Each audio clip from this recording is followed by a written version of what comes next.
Երկրորդ մասով Էդգար Վիկտորի Հակոբյանի երկրորդ մասով Ներսոն Ռազմիկի Բաբայանի երկրորդ մասով Հակոբ Մանուկյանը դատականեցին կարգված է Մերիս Սարակյանը կարգված համայնքներով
Data,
տեսնում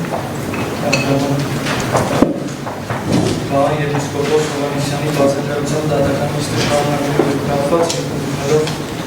ուրեմն չորրորդ մասը դատարանը ուրեմն մեկ վայրկյան դատարանը հայտարարելով որ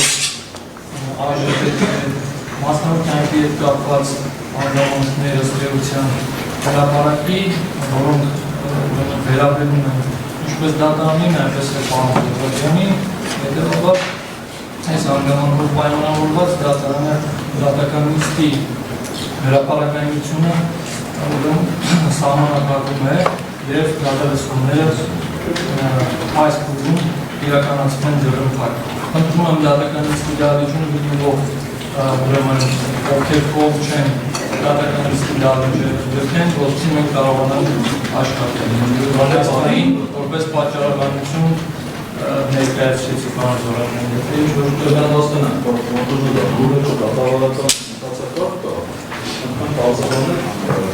շատ լավ, ես ավելի մանրամասն եմ 267 հոդվածի երկրորդ մասի առաջին կետի ինքնո դատարանի նախաձեռնությամբ իրավասում է մասնավոր կյանքի գաղտնիության հետ կապված ուրեմն սահմանափակել վարույթի հանրային հրապարակային դուները եթե կան ուրեմն ըստ էության մասնավոր կյանքի վերաբերող հանգամանքներ, այս հանգամանքները վերաբերում են ինձ, ինչպես նաև ձեզ են վերաբերում, որոնք այսինքն փոխկապակցված են այդ կապակցությամբ դատարանը հանգամանքները ներկայացնում։ Մնացածը արդեն դրվագ դատական նիստի սահմաններում շրջանակներում ես ավելի կմանամ։ Խոսքը միայն ես հարցի մասին եմ, այո,